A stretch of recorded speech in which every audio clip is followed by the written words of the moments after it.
Training for your next big race and not sure about your nutrition? Well, Precision Fuel and Hydration are sponsoring the show this month, and their free online planner has you covered. It calculates exactly how much carbs, sodium and fluid you need to smash your goals.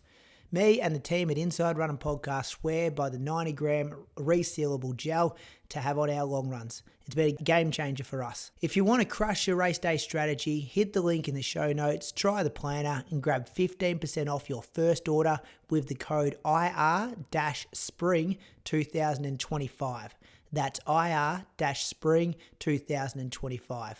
Hit the link, grab your discount and crush those goals. Now on to the episode.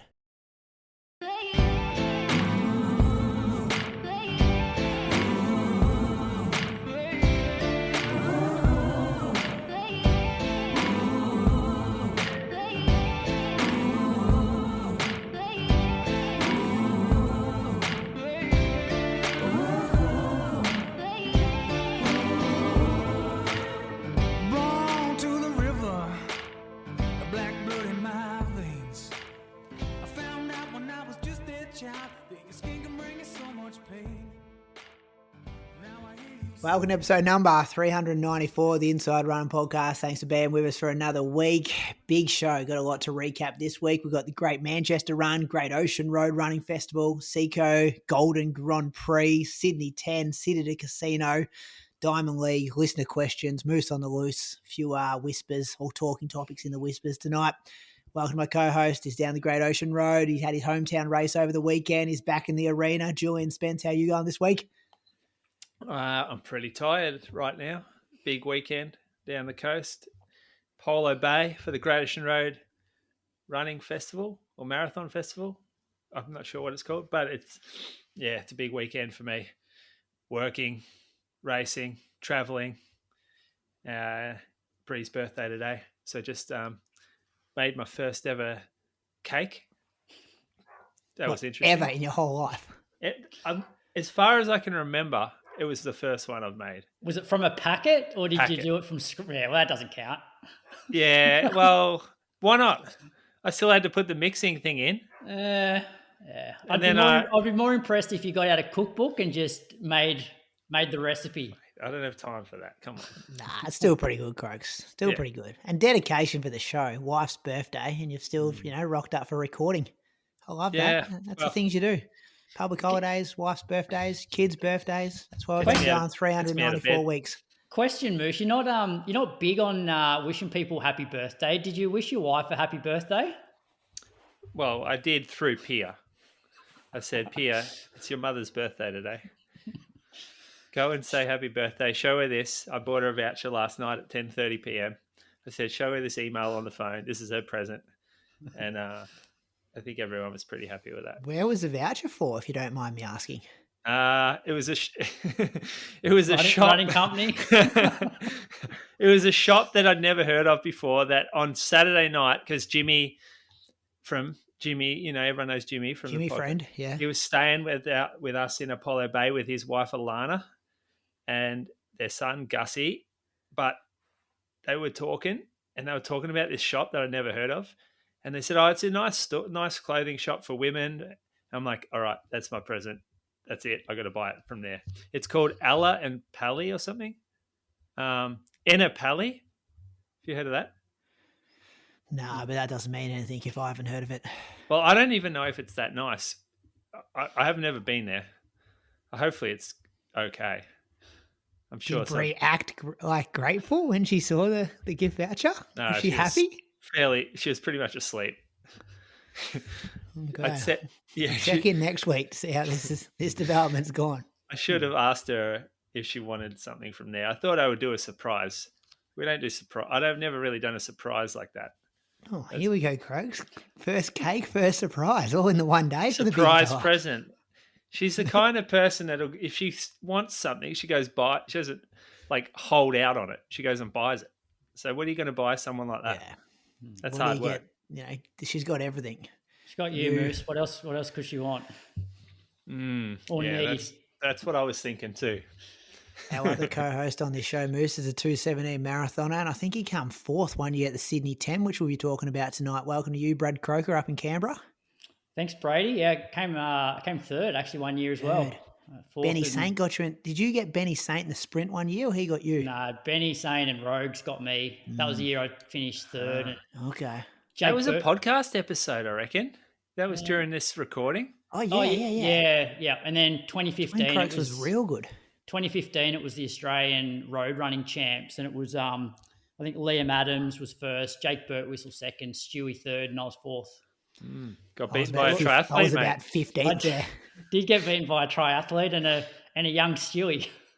Nothing wrong with getting beaten by triathletes, boys. No, it's been happening a lot, hasn't it, on this podcast recently? Asked me a month ago, I would have said there was, but now there's nothing wrong with it at all. Yep, I'm okay with it. Looking forward to this episode. We've got Moose's race recap, and I want to hear about your chat with your new coach, which I believe today's day one. Day one under the man, yeah. And I went to the physio today as well. So I've had 2 significant meetings this week with very high professional people who have given me some good advice and some good feedback and hopefully put me in the right direction. Locked in. But Moose, let's go to you first. You had tell us about a week leading into a race, which I feel like a lot of listeners, if they're self-coached, can potentially stuff up a bit. It's not an easy thing to get right. And everyone's a bit different routines. How much do you cut it down? You want to keep ticking the legs over. Got other stresses coming into your life and you want to focus on performance. Yeah, I was coming off a bit of a calf niggle as well. So that tended to play a little part in it. I think it was a little bit less than what I normally would have done. I ran just an hour or 12K in Geelong from work. I got a new office space above the store, so I'm going to be spending a lot more time in Geelong now. So a lot more variety in my running, I think, which isn't great because Geelong's not an ideal place to run. It's just tons of concrete like every other city. This was especially bad, this loop from the store, just down footpaths of suburban streets. Pretty average, really didn't enjoy too much about it. And then that was Monday. Tuesday I did an easy pace, but with a faster finish. So I just went out, did a few hills, and then finished. Let me just pull it up. It wasn't crazy fast, that's for sure. I think I lapped it when I changed. Yeah, I did 1,500 meters at the end of the run at 3:42 pace. And so it's just a turnover sort of thing. We'll call it a D workout, nothing special, but test out some intensity before I did a workout the next day, which was down around Coal Mine Road. Went 10 minutes. Before you move on, Moose, can I just ask, why do this 1.5K surge at the end compared to strides or 20-second surges, what people would often do to prime themselves before a workout the next day? Yeah, well, this was given to me from the coach, so I'm only speaking. So I'm not speaking for her here. You're probably going to have to go to her direct if you want the exact answer. But I imagine just increasing the effort level throughout the run for me is quite good, rather than anything too dramatic in change of pace, based for my calf. That could be what it's for. I don't mind this run to the barn type effort. I always like giving it, actually. And because I hadn't done a workout since the Tuesday before, so that's 1 week without any intensity. I think that was just to sort of introduce the legs turning over a little bit before the workout the next day. That's what I would assume. Pretty hilly, Moose. 212 meters in 14K. Yeah, that hill. I literally on the top of a hill, and the top loop's only 3K, and it's so boring just to go round and round because I do all my easy runs there. So I end up just going you see how I sort of switch back down the hill. Yeah, that's me trying to make things interesting. They're dirt roads as well, so I can stay on dirt for the majority of the way down. And then that side down the cliffs there, that's all dirt the whole way along the bottom, now near the beach. And then I came up a dirt road as well. So that's that's me just trying to remove all concrete from my run. The workout the next day was 10 minutes with a maximum of heart rate of 170, and then 6 by 90 seconds at 5 to 10K effort, and then 8 minutes at 170 max again. The first 10 obviously takes a bit longer to get up to heart rate because you're starting at zero, or not zero, but you're starting at resting heart rate. And I didn't hit 170, averaged 160, ran 322s. Then I had 2 minutes of standing or jogging. I think I went a minute stand, a minute jog. And then 90 seconds, 6 of these. This was sort of over a hilly little road. So 3 minute, 3-4, 3-9, 257, 255, 256. The faster ones were downhill. So you're probably average of about 303 or something. And then had a minute stop, minute jog, and did 8 minutes at 326s. And then, just kept the heart rate there. Felt fairly relaxed for the workout. It's really nice. Like if you're doing thresholds to your actual heart rate, it's just so much more comfortable than the perception of threshold, which I think people overestimate how hard threshold effort actually is.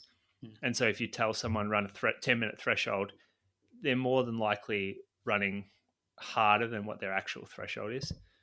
So I feel like the heart rate prescription on these allows me to just be more comfortable, finish feeling better, more refreshed for the next day. And this is, I guess, a lot of that double threshold stuff. That's like the major benefit is that they can get a much higher volume of training in it, that intensity, if they're doing it properly, rather than like you see some of the groups around Australia will do a 20 to 30 minute threshold or whatever just to feel, and it's half race really. Like you look at the groups, they're pretty much just trying to beat each other out there. Next day, what did I do the next day? Just a jog in the morning, 12K the day after, and then went down to Apollo Bay. Friday night went down. Started raining about 3 o'clock on Friday night. Had to set the marquees up, all the racking and all this sort of shit just in the rain down there. It fucking sucks. The next morning we had to get there pretty early. So I was out there at 6:20 and it was pitch black and just pouring rain the whole run. So this is the day before the race. Just not what you're feeling like. It's just pretty average, really. Like full tights, waterproof jacket, gloves, beanie. Got back to the house absolutely saturated. Running in the dark. I forgot my headlamp. There were no real street lights. So just so grim. Were you tempted to give it a miss, given it was like, okay, you've got a pretty big day coming up, with the marquee. It's not really going to make any difference to the next day. Like, obviously, if the weather's fine, you go out for the run, but it's like, fuck, like, do I really want to get real cold now and then have to work all day? Well, I didn't tell you the best bit. So on Friday, after my run, I went to work, had a meeting, and then I went to a massage joint. I'd been there before, except I got a different massage therapist. And I said, just got a race on Sunday. I'm after a maintenance treatment. And I've had a slightly sore glute lately. So I've been spending a lot of time in front of the computer lately, and I've just sort of got this back glute thing. Not enough to complain about, but she absolutely flogged me in there. And she was putting her elbow into spots that did, like where you don't put elbows, and pressing hard. At one point, she climbed on me with her knees into my hamstrings and her elbows like into my lower back, like crawling on me. And I was in so much pain, and I walked out of there fully limping. Like, I couldn't believe what had just happened. And I was in the point where I couldn't say, like, not to do what she was doing, because, you're just strapped in for the ride when you get a massage. Do you have a safe word? I just remember thinking, what the fuck is going on? This is not pleasant in any way. And I thought I should just pay for one of those nice relaxing massages and go to sleep. But that killed me. So my back on Saturday, like I was in pain. I thought, oh, this might just be massage pain, like the DOMS you get from after a massage. And it ended up being that, because on Saturday worked all day, flat out, like from about, I think we got down there at 7:45, got home at maybe 5:45, and just worked the entire time, and just raining on the marquee, so trying to cover product. We had a marquee fail, so I had to. Oh man, it was just it's good value down there. Everyone's in high spirits, and it made me want to run because of all the atmosphere that was going on. But it was just a bit tiring. No one stole a watch though. No watches this year. Okay, although good. I was like a hawk. Jimmy was the man serving. He was interacting, and I was just standing there staring at people, making sure they didn't steal anything. on a baseball bat. Yeah. With the dog. And the big shades on with the beanie, just staring at people. So it's also a pretty rough start, these Great Ocean Road events. If you're in Apollo Bay, you have to catch a bus. The bus leaves at 5:30, which means you got to get up and walk. I was staying about a kilometre, so I had to walk a kilometre down to the buses in the morning at 5:15. So that's an early start. It was also freezing cold. So you get on a bus. I was the last person on the bus, so I had to walk all the way down to the very back seat. So I'm at the back of the bus, which is the worst place for someone who gets bus sick like I do. Then you go along the Great Ocean Road, which is notoriously like the twistiest road in Australia, at the back of a massive big bus. So I got out of there feeling pretty sick. But you just walk out into the pitch black at Kennett River, and you have to sort of find somewhere to keep warm for 2 hours because you get off there at 6. And so 2 hours of sitting around. I tried to find a spot. It was pretty windy and it was really cold. So I had my half tights on, my race half tights, trackies, and then I had a half zip running top with a jacket over the top, gloves, beanie, and I was freezing. In the end, I sort of walked out the back into the town a little and found like someone's holiday house that weren't staying there, and just tried to rug up next to a shed out of the wind. And then there was also horrendous situation. The Airbnb didn't have coffee, and I forgot to buy it on the Saturday. So I went coffeeless before the race, and they had a coffee cart at the start line, but there was about 3,000 people all lined up for this one coffee cart. It was never going to happen. So I've run a race without coffee for the first time, I think, in my life. Caffeine gel or no caffeine at all? Left my gel. I was actually going to take a gel, left it at home. So I've gone gel-less. It's not a good. It sounds like you had opportunities for this situation not to arise. Though. Yeah. This is what happens when you work. Didn't you go to the World Champs, mate? When you work on Saturday and your head's not around the race, you fuck stuff up like this. Like I made a lot of fuck ups here, but I also didn't care because I wasn't going there to perform at a high level or anything like that. So in the end, I met up with my mate Ben. We did a bit of a warm up, ran up the road a little. Decided it was pretty cold, so I wore the arm sleeves, singlet, half tights. I didn't need gloves. I ended up stripping the arm sleeves off at about 12K and just tucked them in the shorts. Start line is not. It wasn't very deep, the field. Like there wasn't 25 elites on the start line. And I'm so far out of the AV scene that I don't actually recognize who's a player and who isn't. So I just gun went, and I thought, okay, well, I'm going uphill. Actually, this app. Now I'm going to give them a plug here. Meteo Pace. I've shared it on my Instagram. I'll do it again. But this app works out pacing strategies for you based on the elevation of the race, as well as the wind direction that's forecast and the heat that's also forecast. So it takes like your perfect idyllic conditions and then looks at the elevation for that particular kilometre and the direction the headwind will be and potentially the temperature at that time of the day. And it will develop a strategy around that and give you an indication of how much slower you should be running that particular part of the course. And I think it'll be really helpful for athletes, especially if they have hot days or windy days.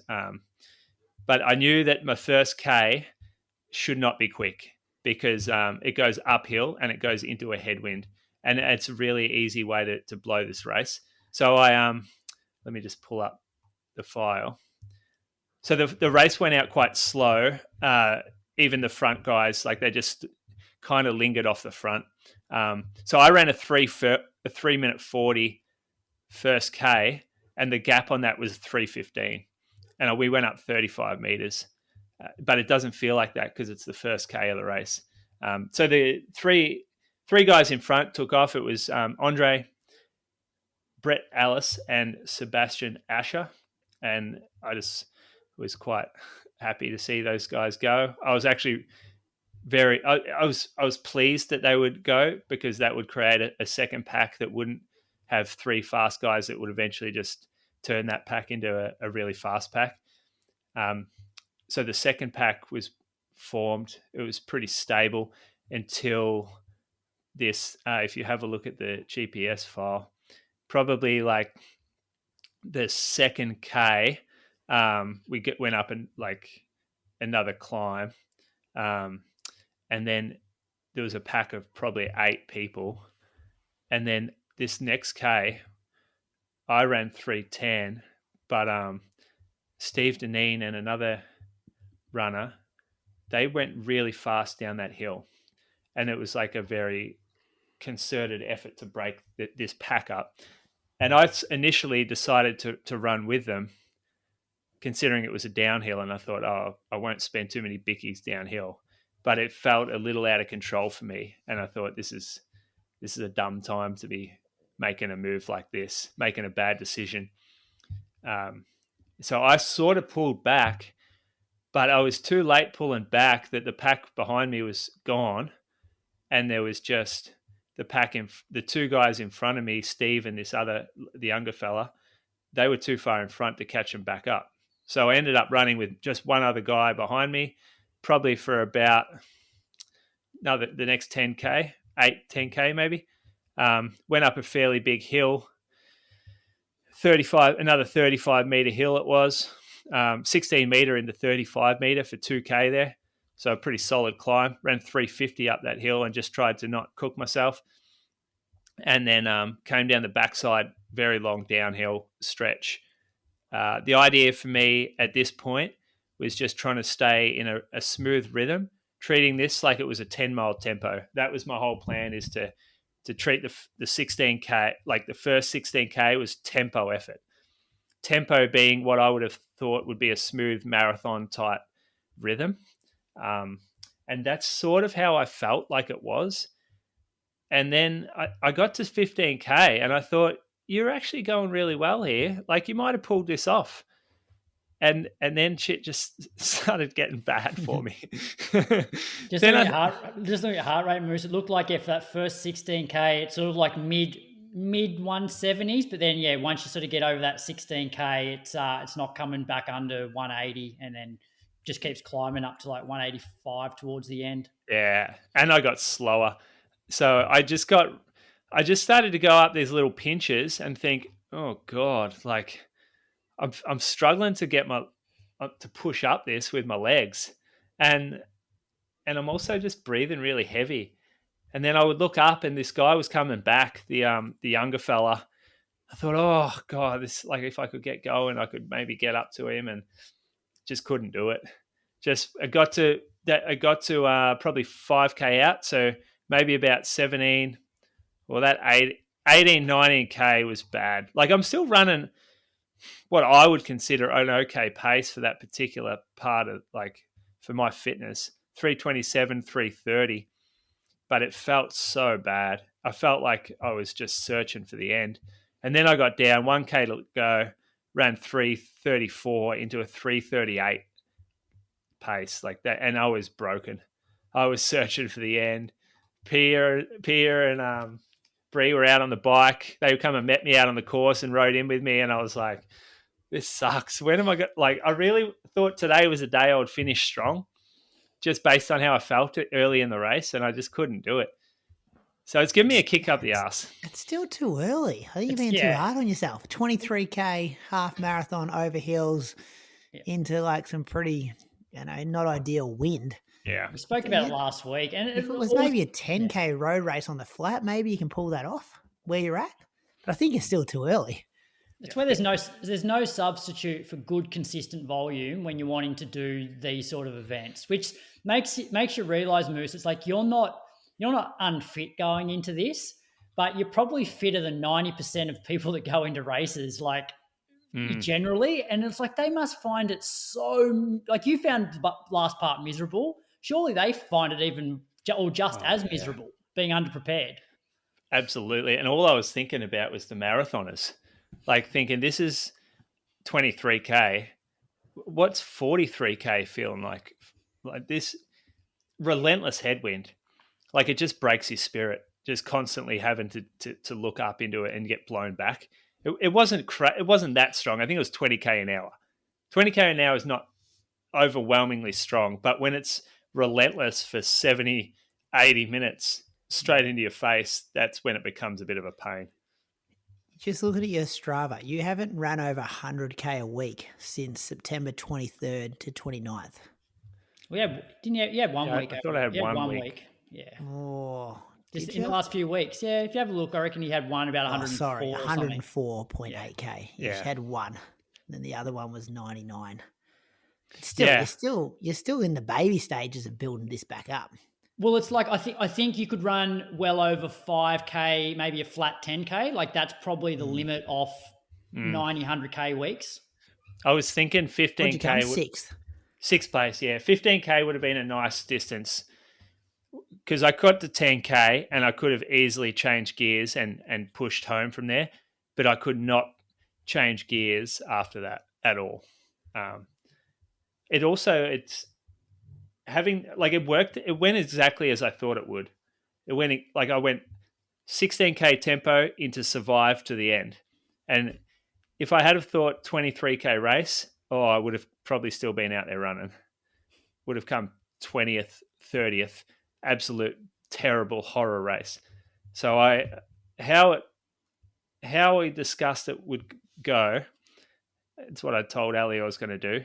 Treat it like a tempo and then hold on, is exactly how it played out.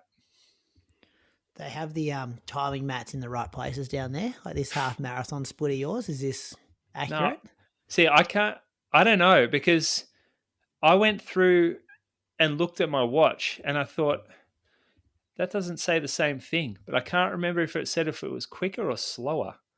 Well, what was the split on the timing mat? Because he's gone through 21.1K on his GPS, 72.17. No, this says 70.49. Yes. So at 70.49 on his watch, he's run on the first 5K. He's run 15:30. He's run 15:31. He's run 20.6K at 70.48. Yeah. So put the mats down anywhere down there. He looks good. They've always had this problem. They've definitely, it's always been an issue down there. I remember one year, I think they put the half marathon and the marathon mats in different spots.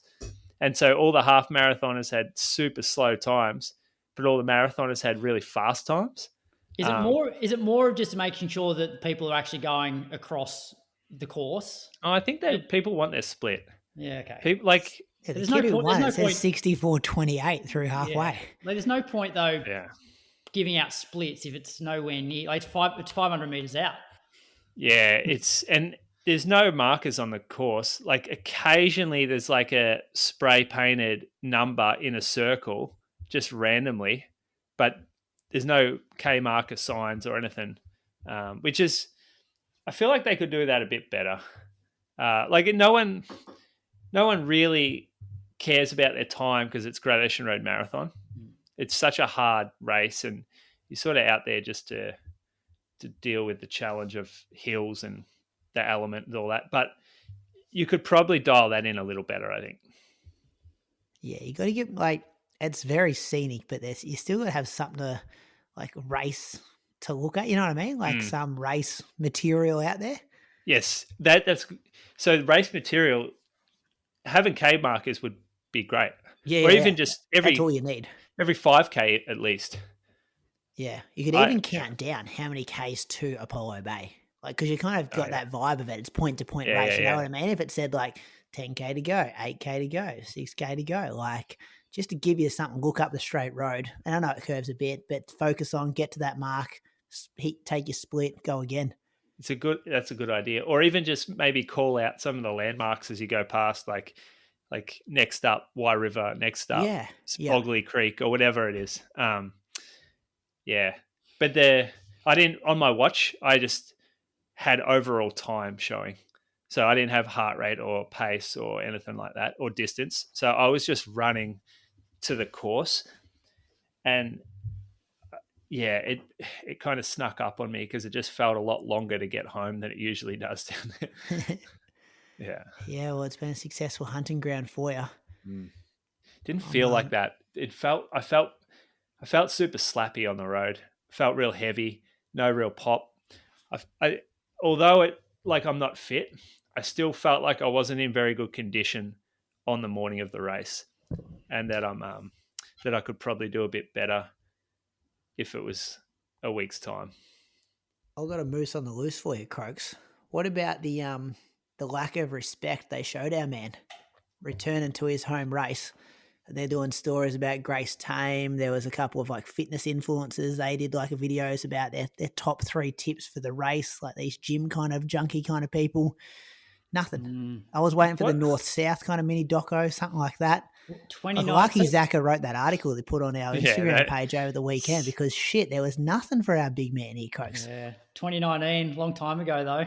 No, but races got to be better at this, celebrating your past stars. If I had the energy to put into the stitch up that's that you've done to me, you guys wouldn't survive. If I had 4 hours to sit down and pen that together. I had nothing to do with it, Moose. It was a celebration of your athletic achievements. It was absolute making me look like a fucking idiot. No, Zaka ran it past me, and I'm like, this is he deserves this kind of credit. Build him up. Make me feel like a dickhead. No, it was every bloke on the start line's looking over this guy fucking thinks he's going to win today. Needs more of that. They realised you didn't write it, didn't they? Someone commented on saying written and endorsed by Julian Spence. I thought that was pretty funny, but no, it definitely wasn't Moose. No, I'll get my chance. Good to see you back out there. Good to see you back out there. That'd be as good as 2 weeks training for you too. Can't stimulate that in training. Well, I'm pretty sore. I got some solid DOMs today. Once you recover, 2 weeks time, that one's in the system. Cashed it. It's like when you used to put a check in the bank, when it took 3 or 4 days to clear, then you got the fitness. Yeah. Did you say cashed it as in CACHED? No, as in cashed, as in CASHED, cashed a check. Because that's how the saying goes, isn't it? Cashed is like a cachet. Is it a cachet? Yeah, when you get when you go to a website and it's do you want to give us your browsing cookies or something? Is that what you're talking about? So a cachet or what the fuck are you talking about, mate? I feel like this is going down the old. This is getting to penguin territory. No. So a cache is a collection of items of the same type stored in an inaccessible place, or it's storing something. A cache is a storage unit. I can see where you're going. Like geocache. You remember geocaching? Yeah. Yeah, I think you used to have to find things that were in. Yeah. But I always thought of it like a cache of like a lot of treasure. But yeah, the point I'm trying to make is back in the day when I used to get paid, the boss used to give me a check. So I'd done the work. He's given me payments, but I couldn't get the payment. I had to give it to my bank, and then it would be 4 days later. It actually hit my bank account. I know what you're saying, Brady. I know what you're you've saying. done this work. You might not see the benefit of this for 7 to 10 days. You just got to wait for your check to clear. Gotcha. Don't know what the hell you two are talking about, though. Gotcha. Geocache. Gotcha. What the hell is that? Yeah, I thought you would be into that, to be honest. I don't know. It sounded a bit nerdy for me. Like, is that like Pokemon Marty, Go Marty stuff? Dent, Marty go Dent collect loved that stuff. Yeah, it was all to do with like GPS coordinates. Yeah, they used to hide stuff. You'd find them on a trail run. Yeah. It'd be like some little thing just around the back of a tree, and all these people are out there with their phones, like trying to find it. And then you what a physical. I think you add something to it, or there's a bit of a community vibe about it. Sounds like an interesting community to be a part of. So in your spare time, you run around the bush trying to find little toys hidden behind trees. Yeah, do it with your kids, mate. And then you add something to the toy, and then you leave a map reference. Marty Dent was doing this stuff when he was actually running really well. Marty Dent's a legend. I'm not saying anything bad about Marty Dent. He sat at my kitchen table and I interviewed him when he came to a Chukamoama. One of the most pinch yourself moments I've ever had in my life. Didn't ask him about that, though. I didn't know it existed until you two boys just brought it up now. Hey, it's Moose. I'm excited to tell you about our partner, Saily. Saily is a game changer for staying connected when you travel. It's an eSIM service app that lets you choose from a huge range of affordable data plans in over 190 countries and 8 regions. Think about it. You land in a new city and boom, you've got data. No more scrambling. Heading overseas for your next marathon or even a holiday? Running is a fantastic way to experience the world. But here's a question.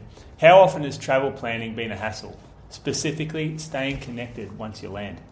I know I've been there, desperately searching for Wi-Fi, getting stung by crazy roaming charges, or wasting time hunting down a local SIM. Enter the world of eSIM and Saily has you covered. You download the app once and you're set. No more swapping SIMs for every country. Plus the plans are super affordable, which is crucial when you're saving up for those race entry fees and flights. And for those of you planning a multi-country trip, like that Euro marathon tour, Saily offers global and regional plans too. Imagine this, you're in a new city using Saily to load your Strava heat map. You need to find the best post-run coffee and more importantly, stay connected to upload your latest run. Saily also helps you avoid scams and even has security features to protect your privacy while you're browsing. It's compatible with both iOS and Android, and their support team is there for you 24/7 if you need them. So here's the deal. Saily have teamed up with Inside Running Podcast to offer an exclusive 15% discount on Saily data plans. Use code INSIDERUNNING at checkout. To get started, download the Saily app or visit https://saily.com or probably just saily.com will get you there, and checkout link in bio.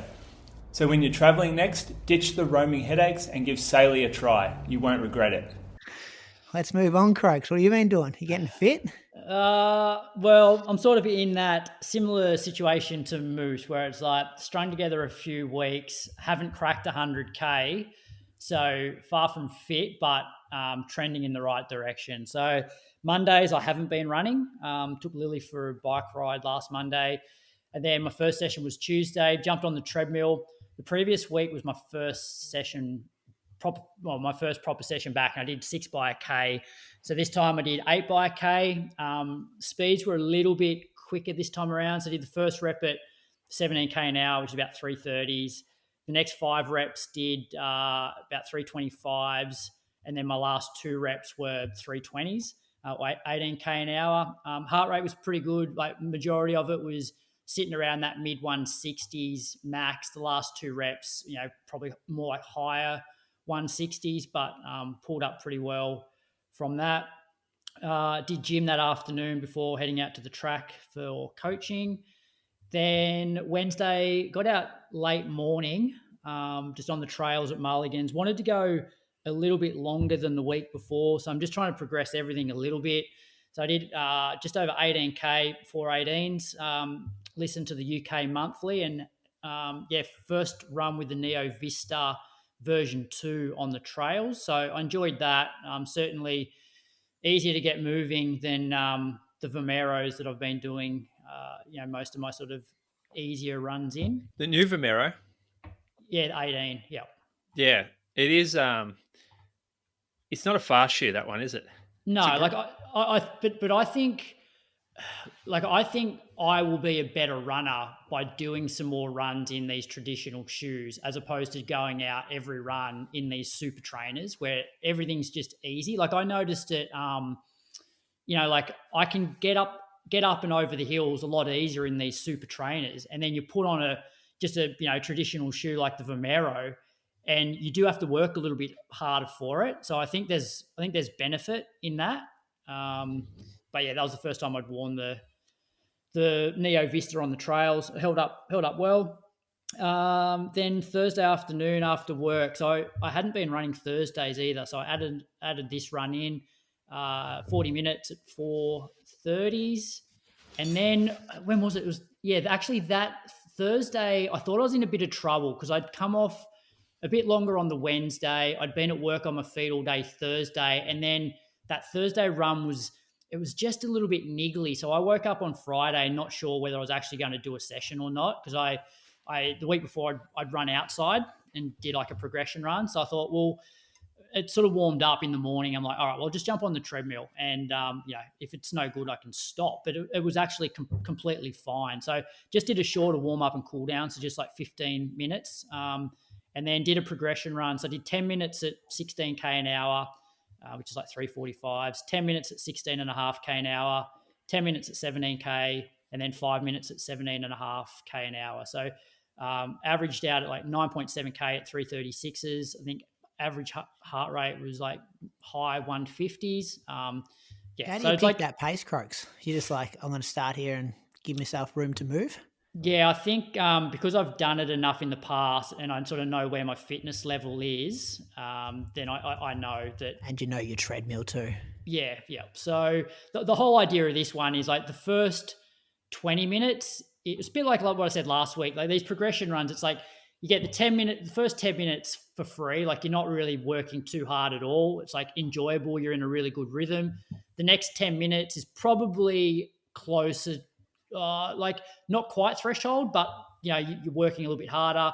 And then it's probably the last 10 to 15 minutes where you're going, okay, I'm probably a little bit above threshold towards the end, but because you haven't been at threshold for the whole 35 minutes, doing it for 5 to 10 minutes at the back end, you don't feel like you're that cooked when you finish. So yeah, that was good. Saturday, I didn't do gym that afternoon. I then Saturday morning ran to Lily's hockey. So I did 50 minutes, 4:16. This was on the bike paths in the Neo Vista. Went to the gym that afternoon, and then on Sunday got out for my longest run in a while. So I did an hour 45, 4:14s, and that was just under 25k. It was quite a shitty. It wasn't wet, but it was quite windy. So this run, because it's sort of out and back, like the first 10k was into a pretty decent sort of 35k an hour headwind, and then when I turned, it felt pretty good. And I'd say probably the last half an hour, I felt the best. I felt like for the first hour and a bit, my lower back and my hip flexors were like really tight and overworking, and then I had to stop at a gate and then to unlock it. And when I stopped, I sort of stretched out my hip flexors a bit, and that made a big difference. So I actually felt really good in the last 20, 30 minutes. Took one gel after about an hour. Yes, that was a week of like just under 96k. So it's progressing. Like I'd love to be doing more. Like I almost ran today, but then this is where I've got in trouble in the past, where you string together a few weeks of okay mileage and you're like, okay, I want to really ramp it up now. But I think I can probably get fairly fit off 100k weeks and string a lot of those together, as opposed to like pushing for 120, 125 and then having to go back to 60 again. So just sort of playing it by ear, sort of the old saying, like, burn the hand's worth two in the bush. It's like, probably just need to be happy with the 100k or so that I'm doing at the moment, rather than forcing that extra 20 odd k, risking then going back to where I was, 6 weeks ago. I think that's smart, considering you have Valencia Marathon coming up. You need to get there. I guess the problem I'm having at the moment with Valencia is my heel is handling what I'm doing, but I just it's still there, but I just can't see how it's going to handle 130, 140K. Doesn't have to. Yeah. Well, Doesn't have to. Well, it does. Do some cross-training, Croaks. Get on the bike for a few hundred Ks a week. That's the other option, is to start doing the cross-training. But then I just don't know whether I can – I just don't know whether I want to. Like, because doing all – Valencia marathon. Chris going to be there. Izzi Batt-Doyle maybe. Could be some Australian records going down. Andy Buchanan. Me. The problem is, though, like, I have to decide whether I want to go out and do a second training session for the day or spend that time with the kids. Go. Kids go to school and stuff. Do it during the middle of the day. Go out for 2 hours. Go out for a bike ride with them. So one last dance, Croaks. One last go at it. Do it after they go to bed, like everyone else. We'll see. Anyway, things are trending in the right direction. Hopefully, I'll hit around 100K this week. Clousey, you listen to him on the monthly. He couldn't get a entry to Valencia. I got him one though. I got him one. Hooked him up. Well, I didn't hook him up. Alex Harvey hooked him up, which was nice of him. So we got Clousey in there. He'll be standing next to you on the start line. Have you booked accommodation yet? Nah, I looked at some flights the other day. I heard it's getting hard to find and quite expensive already. Tommy DeCano, he messaged me the other day saying, "Hey, I'm in at Valencia. Let's start looking at some accommodation." Yeah, right. Everyone's doing it, Croaks. Moose? Everyone's streaking. Everyone's doing it. Yeah, everyone's doing it. I got no entries there. Sydney for me. I reckon I got another hookup who's trying to get rid of an entry for you if you want Valencia. I don't want that. I want Sydney. Sydney's my thing. Big dogs go to the big money, Croaks. That's how that works. 30 grand Australian. Andy Buchanan fall over on his face. Andy's not running. He's doing world champs. Can't do both. Nah, he was on with Zach and Chris Armstrong the other day saying he's locked in for world champs. Better with running podcast. I want to hear about your new coaching setup. Your chat last week. Yeah, it was only the chat last week. So all this training is just me trying to regain some fitness so I can actually do the training that's set for me. So Monday I did 60 minutes with 4 by 20-second strides. Is that part of the plan? No, this is still my training. None of this is Dan Nash's. We met last Wednesday. Next week's recap will next be week. The first week, yeah. Yeah, potentially, if I don't have any issues with my body. This one last week, I think I said on last week's show, like this is why I only did 4 strides, because in my acceleration, the first like 4 or 5 steps was where I had that awareness and like tiny amount of pain, like 2 out of 10 in my my groin, which I spoke about that stack we had at the drink station. I wasn't sure if that was still that. So we're talking about like 15 days after the marathon here, where I didn't run more than maybe 45 minutes. And I think I ran something like, 7 of the 15 days. So yeah, it was obviously still there when I went to do those strides, which was a worry. And then I hit it with some anti-inflames during the day and did 30 minutes in the afternoon at 4:39 pace. Felt fine. I was on the grass ovals. That was a nice run. And then Tuesday, I planned to do a workout. Wanted to see how I felt in the warm-up. Was all good in the warm-up. No awareness, no pain. So I did 5 by 5 minutes. This was, pretty. I was going into this one going, I'm happy to run these 5-minute reps at like 3:30. I really just wanted to do something quicker than jogging pace. And this wasn't like a comeback from a marathon where, after a couple of weeks or maybe like a week and a half, you start get rolling. Like you start running a few runs at like 4:10 pace or 4:15 pace. And you're like, okay, here comes my freshness. Whereas I don't think I ever averaged like under 4:35 pace for a run in those days that I was jogging, a week and a half, 2 weeks after. So wasn't sure how this was going to go, but once I got going, it was fine. I did the first rep in 3:22s and then kind of hovered around to like 3:15, 3:18, 3:20-ish for the last 4 of the 5-minute efforts. That was off like a minute jog. Heart rate wasn't crazy either, but I guess over 5 minutes doesn't really give much of a chance to get up there.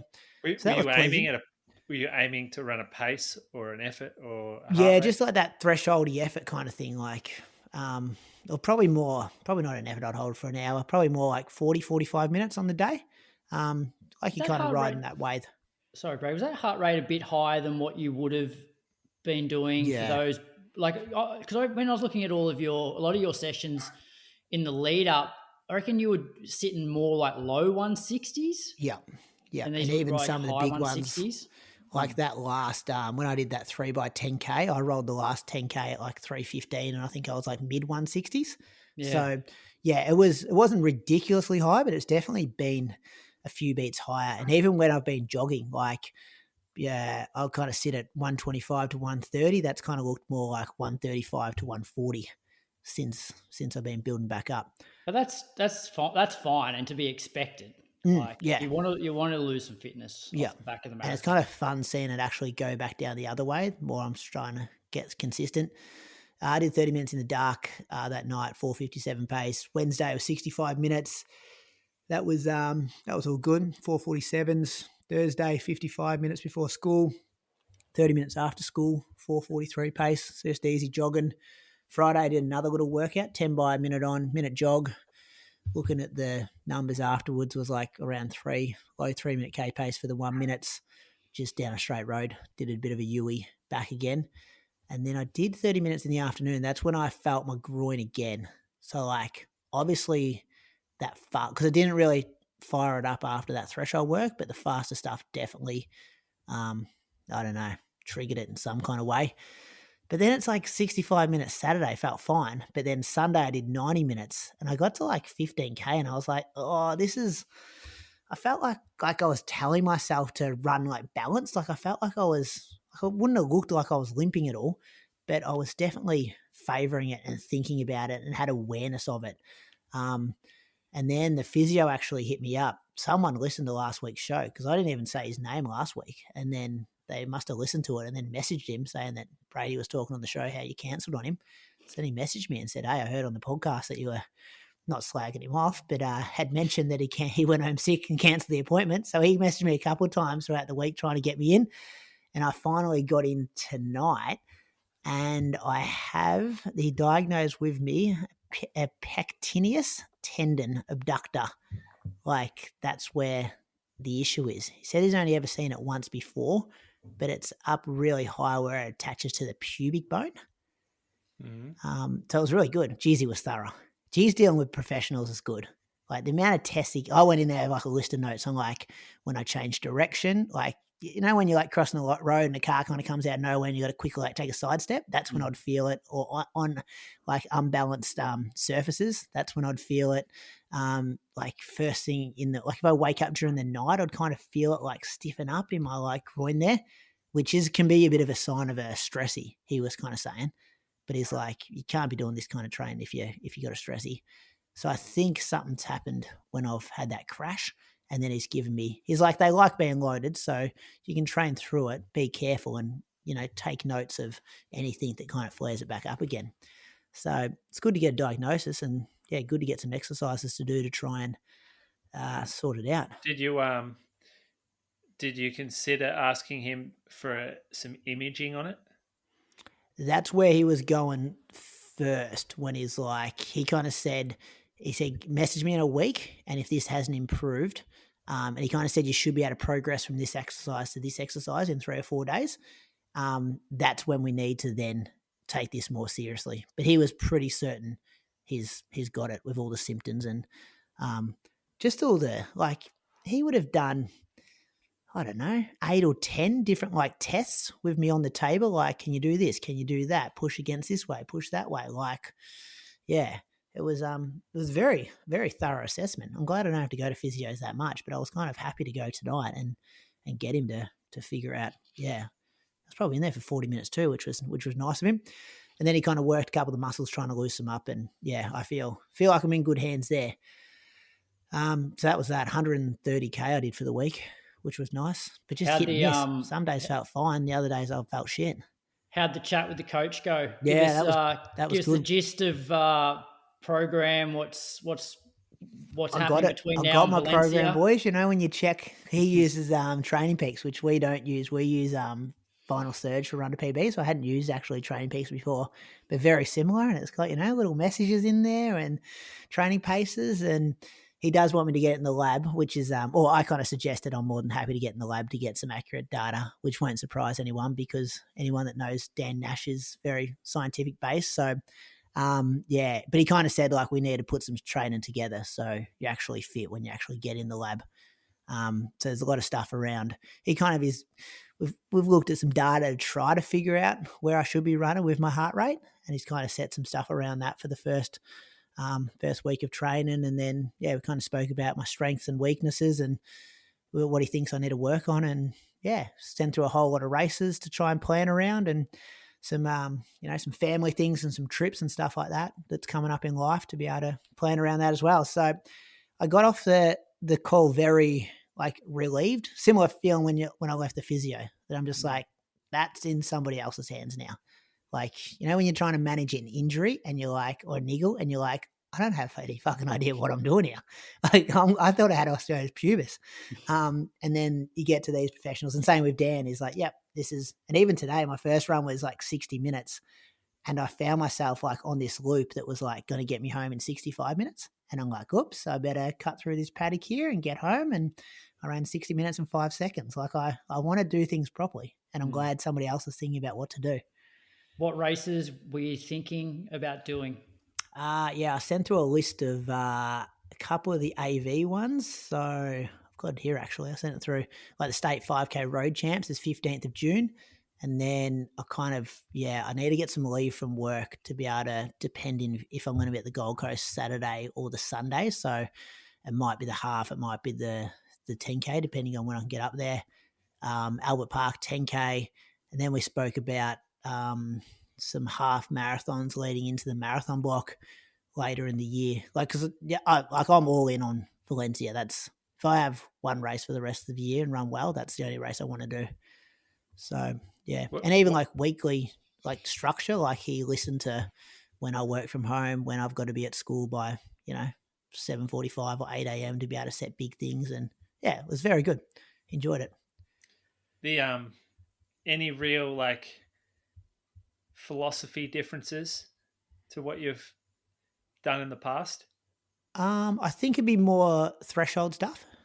This is without speaking for him, but we kind of trying to get as comfortable as possible and my threshold as low as possible. So there's a nice range there between that and goal marathon pace, I guess. So, and my kind of philosophy is at the moment that I kind of do a lot of my stuff maybe a bit slower than where my actual threshold.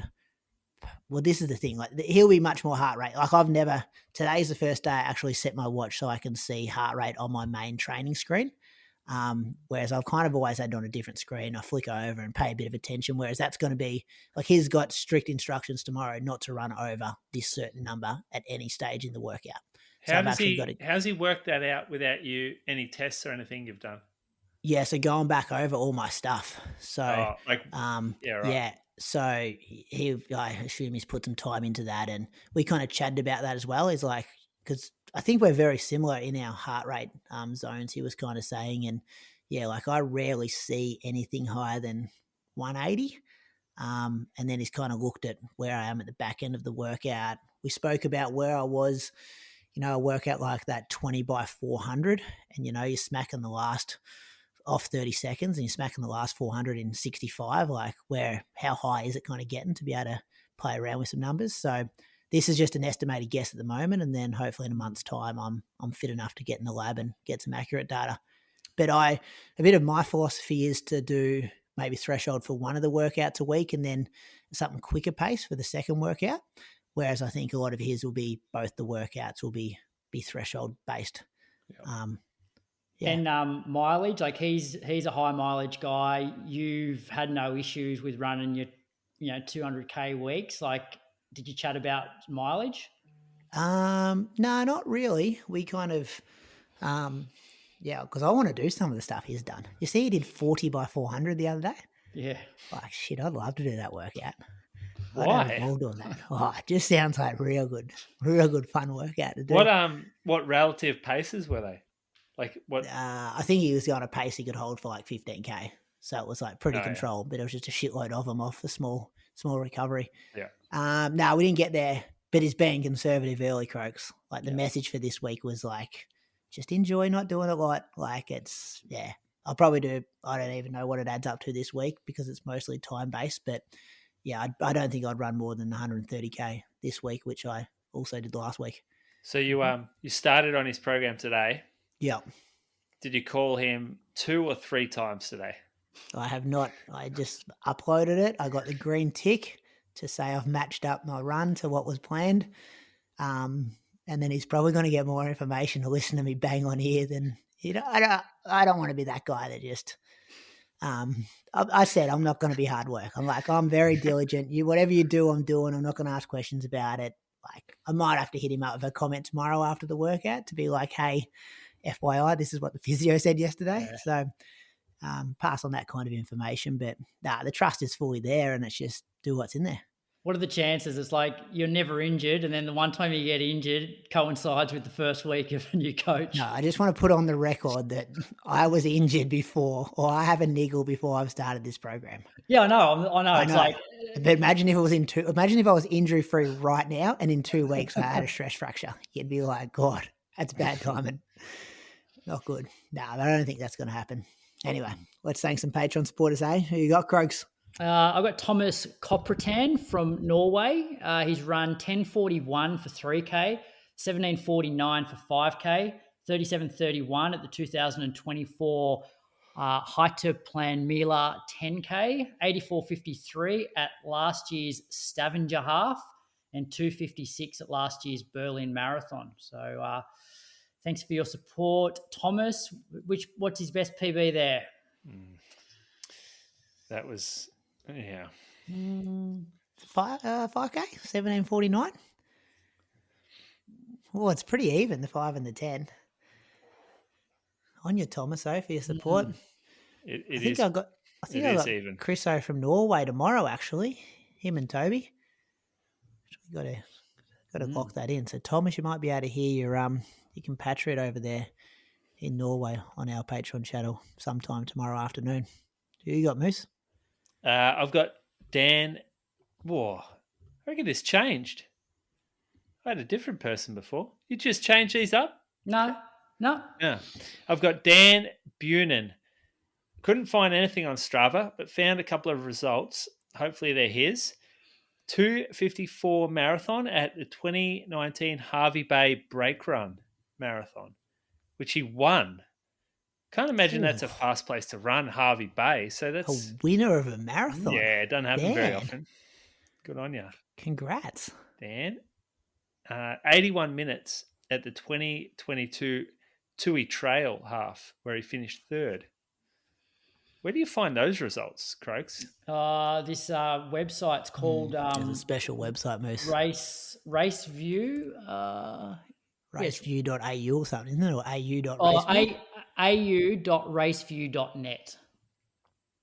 That's good. Type yourself in, Moose. It's not a bad database. There's a few gaps and and if someone's got the same name as somebody else, you get all the data put together. Yep. It gets a bit hard. I could be thanking one of our most famous Patreon supporters, fellas. This is a big name in the Australian music industry. Tim Firth lives in Sydney.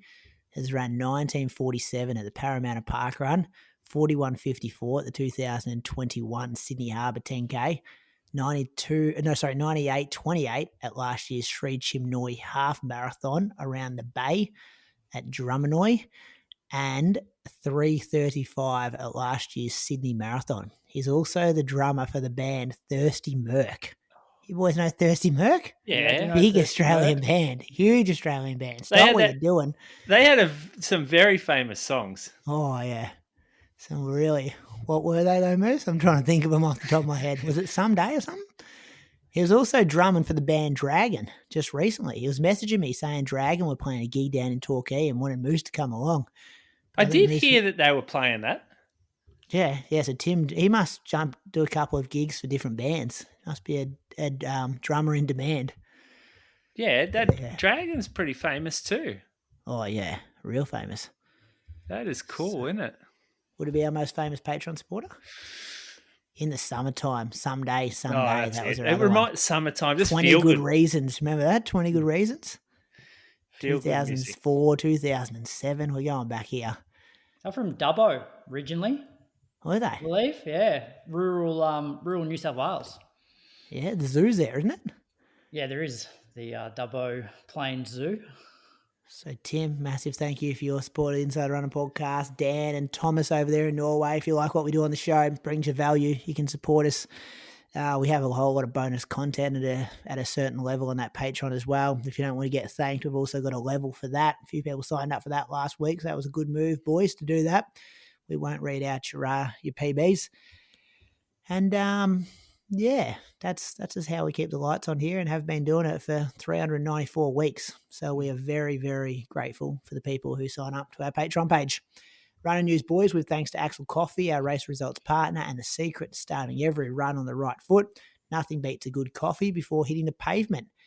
You're taking us to Manchester first, Moose. Some big names in action over at the great Manchester 10K. Yeah, I did see a little bit of this pop up. So we had a few Aussies there. The race, the women's, was run by Medina Eisa in 30:42.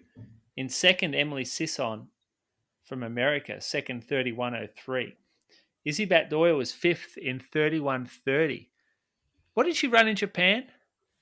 40? Yeah, something like that. So 30:44, wasn't it? I'll look it up. Yeah. is this a hilly race, Great Manchester run? I'll also look that up because she put it on Strava. I'll check the file for you. I think it's got about 30 metres of elevation, maybe. Or Moama Flat. No, it's not Moama Flat. 30 metres over 10K. Yeah, well, that's 120 over a marathon plus. I guess. That's It's pretty not flat, though, for a Yeah, marathon. it's pretty 120. flat, but it's not like Berlin flat. Brett Robinson, 6th, 28:27. And the race was won by Selemon Barega, 27:49. So some big names showing up there. Any comments on those two? Like the women's field was quite deep. Like Helen O'Beary was in that race. She finished one place in front of Izzy, so she ran 31:16. Didn't Izzy beat Vivian Chariot? Yeah, Vivian Chariot was 6th, 31:35. Gotti Tom, Gebra Selassie, 31:11 was third. So like pretty decent field. I thought Emily Sisson's run was good. Like 30, to beat Izzy by 30 seconds, knowing what shape Izzy's in at the moment. Is she got a marathon coming up? Don't know. American record? American marathon record holder. Yep. Is this a mixed race? 2:17 or 18? Only? No, it was women's only because I remember when I was looking at the tracker last night, the women had started and then the men's, it was like has not started yet. So I think they're separate. Gotcha. Just checking the course. So Brett's 43 meters was Brett's elevation on his GPS.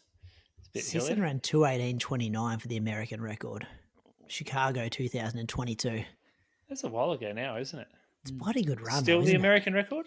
Yeah, still the national record. Yeah. That's a huge run. Back then? Yeah. Well, what's changed between 2022 and 2025? Well, nothing, but... It's the same era. Yeah. You were saying back then like she was doing it in like that's what volleys. You said, that's a huge run, as in like there's something different about it back then. Thoughts on Brett's run? So for context, obviously weather conditions were a bit different, but Jack finished like second or third last year and ran 27:40, I'm going to say. Brett's he got back going for Murragami and then had an injury since then, didn't he, that he had to pull out for London? Yeah, and so then he did some pacing at London. Yeah, that's right. So is he still building back? You'd have to think so. Because he would have nearly ran through 10K at Murragami in that same time, 28 mid. I think Andy was like 28 low. What's he got? What marathons he got coming up? I don't think he's announced. Okay. My prediction is that he'll do Sydney. Yeah, well. Because why wouldn't you? Like it'd be a professional play for it. You don't have to go head-to-head against Andy. Jack and marathonings hasn't really worked. Well, I think Jack's got Jack's qualified for world champs. Yeah, now, that'd be too close. Can't see him running marathons. I did hear a whisper that Liam Adams might be a player for Sydney. Or was that Gold Coast? We haven't seen Liam in a marathon for a while, have we? Even AV stuff. I haven't seen him Great Ocean Road. Like, does he often get down there with the Deneen group? Not for a while. Maybe it's more because Charlotte raced. I think we'll get to that maybe soon. Last time I saw Liam was one of the AV track races where he had like tape like all over his knee. Yeah, Box Hill Bird or something like that. Yeah, he paced a couple of races, didn't he? Yeah. So maybe he's had a few niggles. Yeah, but Liam's always only a couple of months away from good training of running a good marathon. Can't sleep on that guy. That was Manchester, Great Ocean Road Moose. Tell us about some winners there. First and second, Croaks has gone with tonight. Yes, that's fair. So there are other events than this. There's a kids 1.5K that I think he's left off. That's a bit ageist, I'd say. Croaks? Sorry, Moose. You're going to have some kids ropeable with you, writing in your DMs, all complaints about Croaks leaving the kids off. Come on, mate. Well, He's left the 60K off as well, the ultra. Next track season, Moose, we'll be recapping Little Athletics state championship results. I'm sure you'd be real impressed. We were just searching before for the times for the kids run, like what, and they actually put timing chips in the bibs for the kids out there for doing 1.5K. And I thought, I don't think they really need that. Like, I'm not sure that's a vital part of the race for the 3-year-old that went around. Anyway, 14K, pretty wet out there on Saturday. Do you guys see the picture of Mona and Steve Monaghetti and Cadell Evans together? I did, yeah. Epic photo. So I think what happened was Cadell was out a bit hard and Mona was coming home strong. And they didn't realise who each other were at that particular time. And then Cadell, Mona's come up passing Cadell and then worked out that they're like two absolute legends of each other's sports. In the one picture, I thought that was pretty rad photo. Mm. Probably two of the most competitive people you would ever meet in your life. And I could pretty much guarantee neither one of them would have just given the other one the win out there. But Mona, there is no bigger definition of a freak than him. Like within our sport, that guy's still going out there and ran like 340 something per K off next to no running, no workouts, nothing. It's insane what he can do. Like if you put him in the shoes now, you put him in the Berlin Marathon and the bloke's still going to be up there coming in the top 5. I'll argue that till the cows come home. Anyway, he's impressive. Andre Waring won the race in 40.23. He beat Alistair Christie 41.33. Charlotte Wilson ran 47.46 to win, beating Simone McInnes 48.43. In the half marathon, Sebastian Asher, in a surprise, this is a 23-ish K race or whatever it is. It's town to town, so it doesn't really matter. But he ran 70.12 and beat Andre Waring 71.29. So Sebastian, I think he's from the Surf Coast area. He lives in Queensland now. Brady, he ran in the 10K Surf Coast track night 1 year ago, 1 and a bit years ago. And we both... wasn't it? You were there, weren't you, that night? Yeah, Jan, come third or something. Third, yeah, Alex Harvey won. Nathan Strait was second, I reckon. I was third. Yep. Apples was fourth. You were about 10th.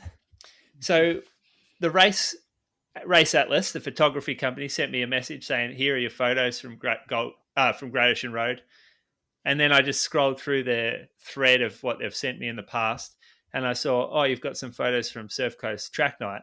And so I clicked on them just to have another relook at them. And the first picture that popped up was me lapping the guy who won on the weekend. So in a year and 4 months, he's gone from getting lapped at a 10K on the track to coming out and beating Andre Waring and winning the Great Ocean Road half. How old is he though, Moose? He's probably 17 back then. 18. It's only a fucking year and a bit. Yeah, but a year and a bit at that age is a lot. It's still pretty impressive. Apparently he's a triathlete and he only runs 50K a week. That's impressive. That's what I heard. And I think Andre Waring would be sitting at home right now going, holy fuck, this ain't fair. Someone from another sport just beat me. Bloke who comes in the top 5 at Zatopek, 10K. Just got done by... You say that, though. I'm looking at the kid's Strava now. 325K he covered last week. Well, I guess as well, Andre... Yeah, but that's still a lot of exercise. So Andre won the 14K race on the Saturday by over a minute. I reckon on Sunday morning when he was getting towed up, he's like, oh, maybe I should have taken Saturday a little bit easier. Nah, well, looking at this description here, Andre has said, let me read this out. Not sure if I'll like it or not here, fellas. Had to settle for second today. Didn't want to cook myself after a solid effort yesterday. Great run by Seb. Oh, I don't know about that one. Is that like I could have won it if I went deep and wanted to cook myself, but I settled for second? Yeah. Anyway, this kid's just named it. It hasn't even named it. It's still morning run on his Strava. I love that. Nice. That's good. That's a flex. Because I was at Auskick and I was looking at the tracker and then this name popped up and I'm like, who is this? Who is Seb Asher? And then he had like one 10K result on his profile, which must have been, I think it was Albert Park 10K last year maybe. Yeah, I think he ran like 31 or something. 31 something, yeah. Yeah. He's put like 8 minutes into a 2:14 guy. That's a scary thing. It also, so obviously very talented, but it also does go to show the value in cross training, because off just 50K of running, I don't know whether you can do this, but all that other training that he does obviously helps. Clearly. A lot of talent banked up there. A lot of talent as well. Hopefully leaves that triathlon stuff behind. In the ladies, Amanda Wilson ran 87 minutes to beat Maisie Bird 90 minutes.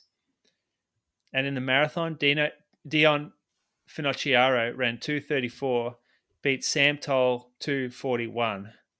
This is, for overseas listeners, this is a 43.5 to 44K race. Danielle Rogan ran 3:08 to beat Caitlin Duncan 3:12. That's the results. Tough day down the coast. Headwind the entire way. The marathoners, it's a brutal day out there. Like, I know how they feel. Done that race a few times in the headwinds, and it's just what I know about that race. The training you do for it is so good for you overall that it's almost the perfect way to get fit for future events in the year. Like, if you can spend 2 to 3 months training, knowing that you're going to run a hilly 44K marathon, and then come off that without injuring yourself, recover well, you have so much strength and fitness in the bank that you can go and attack other races with a much more elevated fitness level. I think I'm going to try to implement something like that in the future. And you don't have to train, like do those big old massive specific workouts for this. You just get out in it 3 hours over hills every Sunday in preparation for it. You keep doing some threshold stuff during the week. You get decently fit. You go and do the race. Doesn't really matter how it goes. It kind of just matters that you do the training for it. Yeah, and then you transition across to whether it's Melbourne or could be Berlin, anything later in the year, Sydney. A lot of guys will be set up, a lot of girls will be set up very well after doing that race. If you're listening, the chances are you're gearing up for a race, but how dialed in is your race day nutrition? Precision Fuel and Hydration makes it simple with a free online planner to calculate your carb, sodium and fluid needs for peak performance. Their product, like the 90-gram resealable gel, helps you hit your numbers with ease. That's why legends like 4-time Olympian Lisa Waitman and ultra runner Hayden Hawks trust them too. Head to the link in the show notes to create your personalised strategy and then use code IR-SPRING2025 for 15% off your first order. Or if you're a Patreon supporter, grab your exclusive 20% off discount code from our member-only episodes. Time to level up your performance. Click the link now. Now back to the episode. Good, well put. Croaks, Die Hard Diamond League. Yes, I didn't see any of this, and even their results page is a bit ordinary. But in the men's 800, Shepiso Masalela, he won in 143.11, which is a world-leading time. Bryce Hoppel was second, 143.26, and Kinyamal was third, also 143.37. The 5,000 metres was won by Reynold Chariot, 13:16.4, beat Dominic Lobaloo in 13:17, and I saw some lap, it looks almost fartlek. So sounds like they had a pacemaker and they were rolling 61-second laps for maybe the first 2K, and then slowed down to 70-second laps. And then, a couple of quick laps towards the end. So that's why it was, I guess, relatively slow. The women's 1500 was won by Nelly Chepchirchir, 4:05. Don't know who came second based on the results page, because it's got just they're through 800 metres. No final time. I found that on World Athletics. And the steeple, Faith Cheritich won, 9:05.08. Beat Winfred Yavi, 9:05.46, and Aussie Cara Fan Ryan was 12th in 9:38. So that's Diamond League, Doha. Good. Sydney 10 as well. Probably the biggest, the deepest 10K road race in New South Wales. Yeah. And yesterday was deeper than it's been in the last couple of years as well. So it was 58 sub 32-minute runs, which is pretty good. I had a look. Lakeside last year had maybe 65 or something. So pretty good. Pretty good, yeah. So men's race was won by Aidan Velton, 29:34. So he's from Victoria, but he's up in Canberra studying. So he's got two coaches, Tim O'Shaughnessy and Dick, sort of manages him when he's up here. 29:34 for Aiden. Beat John Maguire, another ACT athlete, and both of those guys were under 20 actually. 29:37, and Paralympian Michael Roger was third, 29:38. Women's race, Holly Campbell got the win, 32:18, beating Jenny Blundell, 33:20, and Zoe Melouche was third in 33:32. Was Ed Goddard fourth off the top of your head? No, I reckon he was lower, potentially lower than that. Maybe the links there. I should have clicked on fifth. that. Yeah, so these kids have smacked up. No, Ed was sixth in 29:48. So there were, six guys under 30. Luke Hintz was in there as well. Yeah, Kieran Rushton. So under 20, first and second there. Just kids coming out of Canberra. Hey? Yeah. I guess Aiden Victorian, but John Maguire's ACT. Yeah, but still, he's in Canberra now, that kid. Yeah. Yeah. Good guy, Aiden too. That's good to hear. City to Casino, 12K road race in Tasmania. Jimmy Hansen, he continued his hot form. He ran 35 flat there for 12K, beat Nick Earl in 38:53. Millie Clark won the women's in 41:25, beating Eve Muir. She was 43:37.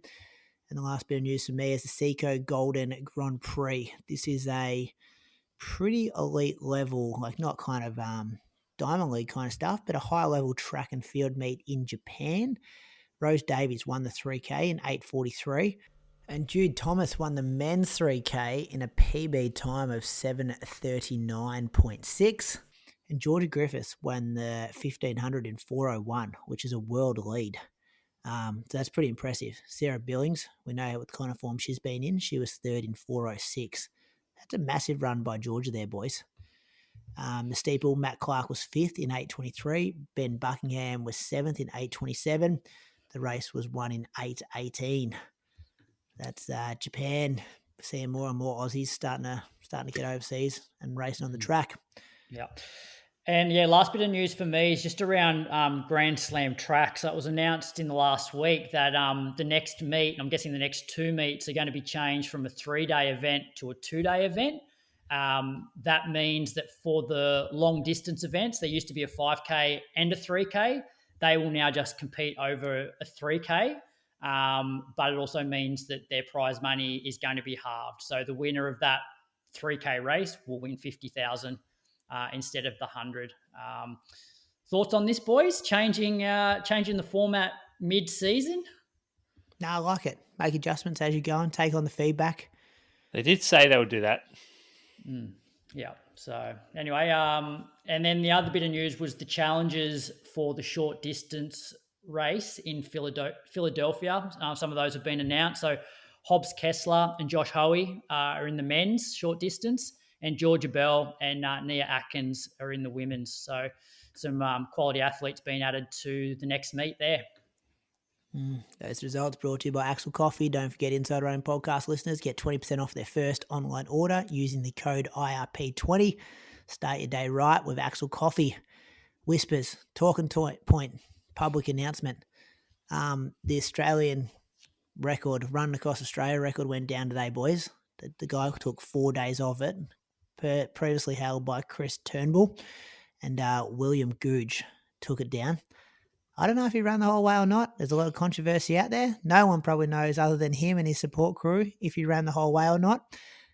Canadian Running Magazine, this was pretty big that they did an article on it, and it had quotes in there from you guys would know this name, Alex Hutchinson. Yeah. Big name. Who's a very big name in what it says here is New York Times bestseller. His book Endure Mind, Body and Human Performance. He questioned Googe's physiology plausibility. What's worrying is when the data is internally inconsistent. A given pace should correlate with a given heart rate reasonably well for any given person. Googe's low heart rate while running insanely long distances isn't impossible, but it's highly unlikely, especially since he only seems to be able to do it when no one is watching. So I'm just saying, if you want to celebrate it, just read some articles, do some research. There's going to be arguments both ways. I just didn't want to see a massive... His publicist did reach out to Moose and I Croaks. We both got an email from his publicist in New York wondering if we'd feature him on the show.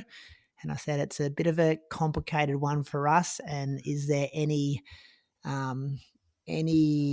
chance they're going to release more data? Because there's obviously a bit of controversy to go with it at the moment.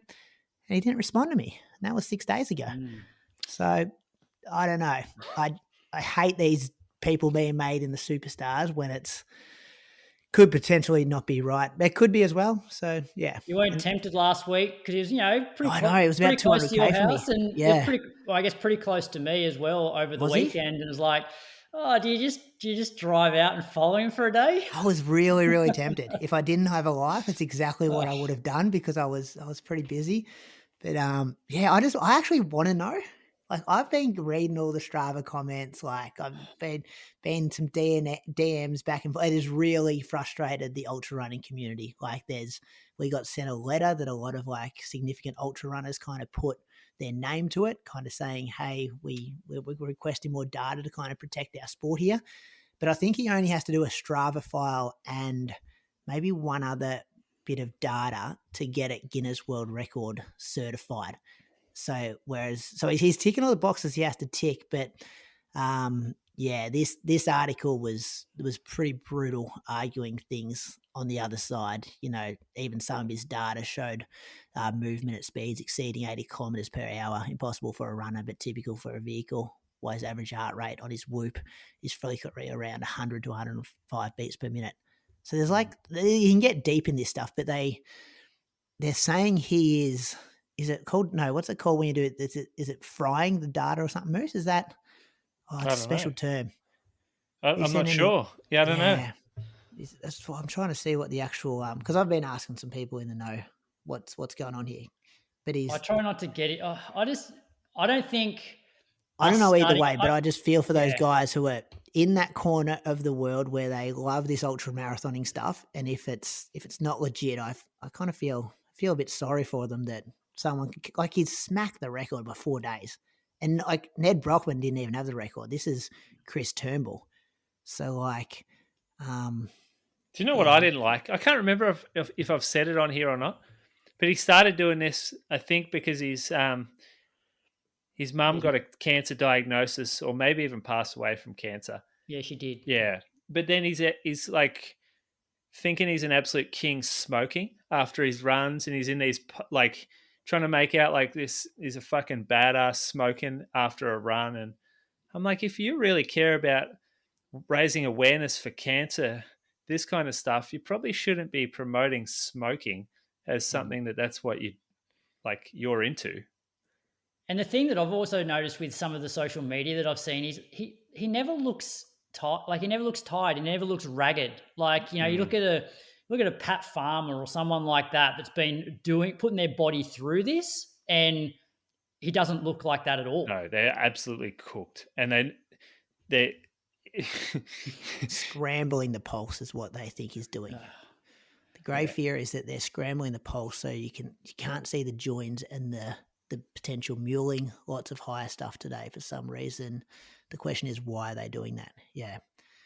Anyway, there's controversy there. We give this stuff, the better. It's like back in 2017 when we started this podcast. I don't think we started to talk about people running across Australia. But I think it's a part of like educating some of our listeners. Like some of our listeners would have seen that and go, "Oh, good on this bloke. This is good," and it could 100% be good on this bloke. He's just done something amazing. But there's very strong two sides to this guy. Like, and read it all and then make up your own judgment. That's all I'm kind of saying there. Anyway, moose on the loose. Oh, well, you just had a good crack at it. Well, I'm inquisitive. I don't know if it's, I was saying this to somebody else. Like, I don't like the big, like, alpha male. Like, he was calling people the C word, like, come out and watch me and this F you and like this. Maybe because that's not me, I'd find that. It's just that very, like, he could have gone, okay, here's my proof. These is what I've been questioned on. Here's my proof. But instead it was like a real F you. Anyone who questions me must hate charity and F you and da-da-da. And it's like I am nowhere near brave enough to leave a comment on any of those posts because I know I'd have fucking the bros coming at me. Oh, speaking of the bros, it was a fairly good influencer event down here at Great Ocean Road, like you mentioned. Like the brands brought along their influencers, got out there and they brought some athletes, which was great, but they also brought the influencers along. So there's a lot of selfie sticks getting around town, a lot of vlogging. Someone did a vlog the other day of what was it? They vlogged like, I can't remember exactly. This wasn't my moose on the loose. I was just thinking of the influence. Like when you said, who did you say? The bros. There were a few bros getting around down there. Dangerous spot, those comments. Yeah. The bros will go you. So now that you've had your warm-up moose, what is your moose on the loose? No, I don't know. I thought I'd leaned that in perfect then. Yeah. I thought I've got him going. He had nothing and now we got him on the bros. I go the massage therapist. That gets a little carried away. I'm not sure if she was trying to impress me or what, but with how hard she could go. But that really got me good. Really gave me a good excuse for this poor performance that I put out.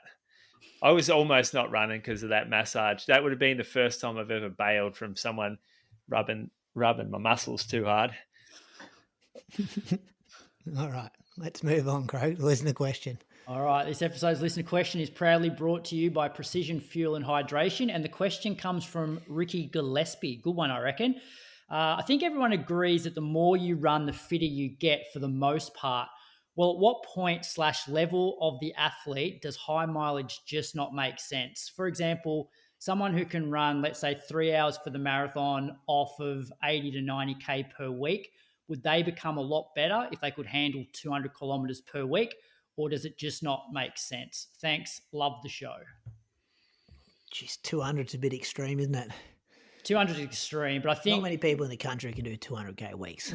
We've probably touched on it a bit tonight that I think particularly for the marathon, volume does play a massive part. I don't think you can run super fast marathons off really low mileage, but on the flip side, there's no point pushing through for high mileage if your body's not ready for it. It does take time to build up, but I generally think that, 200 is probably the extreme level, but those people that are running 80, 90K a week, if you can build up over 3, 4, 5 years to 120, 130 and your body can handle it and you're not getting sick and injured, you're probably going to run a better marathon than you will off 80, 90K a week.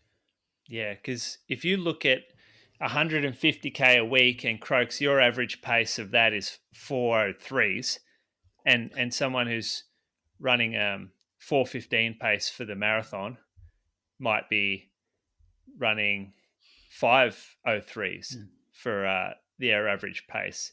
That's an extra minute per kilometre. That's an extra 150 minutes a week of running, it leads to those like a lot longer duration spent running. So at the same sort of effort. So you're actually out there for longer. You're getting more fatigued. That run that you do, where that say a midweek long run for you might be 90 minutes. If you give the same sort of distance for that athlete, all of a sudden it's I don't know, an hour 40, an hour 45, something like that. So yeah, it doesn't just quite work as easily as just running more when you're running slower. You sort of, you got to look at the distance. I mean, the time on feet's probably more important there. And how it can impact other aspects of your life. Like all of a sudden, you might have other balances in your life not balanced anymore, like family routines, work routines, things like that. And you might end up burning out because you're just so tired. Well, you're training. So Thursday, you might do a midweek long on Wednesday, and on Thursday you got to run a workout. But if you're slower and you're running an hour 50 instead of an hour 30, that's going to really impact your workout. Then all of a sudden you might not get your workouts in properly, and it just becomes detrimental in that way. And we've seen people in the past run like really, really high mileage, and they haven't improved because it's been too much for them. It's like they basically plateau because they're not benefiting from the training because they're in a constant state of overtraining. Yeah, we've seen that a few times. Yeah, but I guess the question did say if you can handle the train or to handle it, or I guess it's like if you can absorb the extra mileage, it is probably going to help you over a marathon. Yeah, well, the 200K a week is extreme. If you can handle 200K a week, I'm guessing that you could probably bring that 3-hour time down a little bit. Nah, but just change that question from like 3-hour marathoner running 80, 90K a week to 3-hour marathoner now running 120K a week. Well, I don't think that'd be a 3-hour marathon anymore. I know, that'd become a quicker one. Well, I guess that's what they're saying. It's like the 80 to 90K, unless you're a really quite a fast runner, like you can only, I reckon 3 hours is probably that sweet spot for people on about 80K. Whereas I think, if you can then build up your next block to 100K and then the next year to 110 and you're absorbing it all, you're probably gone from a 3-hour marathoner to a 250 and then like a 245. Like I think back-to-back training blocks. Yeah. But also the marathon is different. Like if this question was related more to like 5K, 10K, then it's different. I think you can actually run quite well over the shorter distances off not a heap of mileage. Yeah. I agree with you. Thanks for the question there. Thanks to Precision Fuel and Hydration. Visit precisionhydration.com and use the code IR-Spring 2025 for 15% off your first order. What's coming up, fellas? The Rabat Diamond League. Any Aussies in action there, Croaks? I tried to open up this. There didn't seem to be any start lists on that. Too that early. Link when I opened there's it none up. in there yet. What do we got though? We've got a 3,000 for women, 3,000 steeplechase for men, 800 for women, 1,500 for men. So hopefully we see some Australian names there. Do you feel like it's been a bit of a slow start to the old Diamond League? Like there hasn't been a lot of hype, and maybe it's because there haven't been that many Aussies in them. Middle East and Asian ones, I reckon, low hype, and then it starts to build. Once it gets to Europe, and then Prefontaine Classic. Yeah. Like I feel like the earlier ones are just warming us up a bit. Like Monaco. You got some big ones to come. Oslo, Prefontaine. There's Rome, got one. London. Some big ones like Lausanne. Yep. That's a big one, isn't it? Jeez, I've done well to list that many. Where's the final at, the last one? Remember that year they did on the streets? Yeah, hang on. See if you can think of that off the top of your head. That will test you. So we've got Rome, Oslo, Stockholm, Paris, Eugene, Monaco, London, Silesia, Lausanne, Brussels, and Zurich. Zurich, the final. What else is coming up? We've got those Gold Coast live show. How many weeks to Gold Coast yesterday? Was it 7? 6? Gold Coast is going to come around quick. 7 weeks? Yeah, something like that. Yeah, It's going to come around quick. I've got to get the accommodation. Once you're doing a tour, we booked ours the other day. Who's we? Carly and I. Carly hasn't been to a live show before. First one. Leaving the kids in town. Treat yourself, Carly. Neither's Viv. I don't think she's going Viv's to never come to been this to a one live either. show either. Nah, she can sit in the front row with Carly, front and centre. She's worried about bringing the kids along. Oh, yeah. Yeah. If anyone in the Gold Coast can look after Croaks' kids on that afternoon, slide into his she's DMs. worried what they're going to think of her dad. Who's this nerd? What's he talking all about, all this boring stuff? I'll sit there and listen to you talk about running for an hour and 45 minutes, won't they, Croaks? Yeah, I guess they hear enough of it at home. Yeah. Tell them about that Prix Fontaine race you won. Yeah. Gee, what are you going to do at the Gold Coast? Don't know. So we're all up in the air about what we're actually doing there. We better get something locked in the next couple of weeks, so we've got something to talk about for the first 20 minutes of the show. I might join Moose Saturday on a shakeout run because I know he's such a big fan of those. Oh yeah. Well, Brady, good there, Moose. Brady, you got an announcement to make about your some ambassadorship? Oh, I have my contract ended with Lululemon. Yeah. Yeah, but we're still on good terms, Moose. So are you Free still agent. hosting the Yeah, I'm still hosting. shakeout run? I don't know about the shakeout run. Zach is sending me all the details and stuff. I got to. He's for the man. Lululemon? He's the man that puts all these details together. I reckon Zach is the man to lead the shakeout run this year. Yeah. Zach is The real sh- popular. He's a man of the people. If I'm doing the half, I won't be at the shakeout run. Oh, yeah. Jess Stenson will be leading the shakeout run. She's going. She'll be up there. But no, I did bring this up because I wanted to talk about that the tickets will be up for grabs on Patreon first in the next couple of weeks. It is limited to 450. And in both years, because it's a good show, they look after us up there, Lululemon. There's usually about like 100 left that go publicly. So if you want to support us any level on Patreon to get an early access to that one, the next couple of weeks, I think Zach was saying you can get 2 tickets per your Patreon account there. Tickets are free. Free, So, exactly. Yeah, you got to mention that's why that. they go so quick. Yeah, free. But you go upstairs and all of a sudden, party time. I think it's downstairs this year, Moose. I think it's around the pool this year. Around the pool. Yeah. think No so. shit. I think weren't you in the group chat when we were talking about you having your shirt off? No, I don't read that stuff. I am too busy to read your group chats. That's where it. I'm going to get the chest so lush this year. Yeah, there we go. I'm going to grow that out. Get a bit of a fake tan before you go up there after the Victorian winter. Teeth whitened. Get the shoulder hair right. going. I got Is some. Bree coming? I don't know. We haven't booked anything. I don't think so. We Get Bree to come. Help look after Croaks' kids with Viv. got a bit going on down here, mate. Getting tight. Yeah, all these trips away. Hang out together. Oh, yeah, you got a big one coming at the end of the year, don't you? Heard a whisper about you the other day. I got nothing to announce. Rightio. Heard a whisper about you. Going to come in very handy too, the location you're going later in the year, potentially. Anyway, more on that next week. Probably not. Maybe next month. Maybe 3 months down the track for you. All right. See you, boys. What's going up, Croaks? What are you doing in your life between now and next week? Pretty standard for me this week, I think. Just bit of running, bit of working. Watch the Raiders game on Sunday. How are the Raiders going this season? We're third. Oh, yeah. Good. Going all right. Who's your best player? Well, Hudson Young made the New South Wales team, which was announced last night. So he's going pretty well. Joe Tarpany, he plays for New Zealand, but so not eligible for State of Origin. Oh, yeah. Making State of Origin's a real big deal, isn't it, in NRL? Yeah, it is. Yeah, it's probably the pinnacle. It's like they're the best matches of the year. Outside, even probably better than the grand final because it's just the best of the best. Do they play them on a Thursday or something? Wednesday.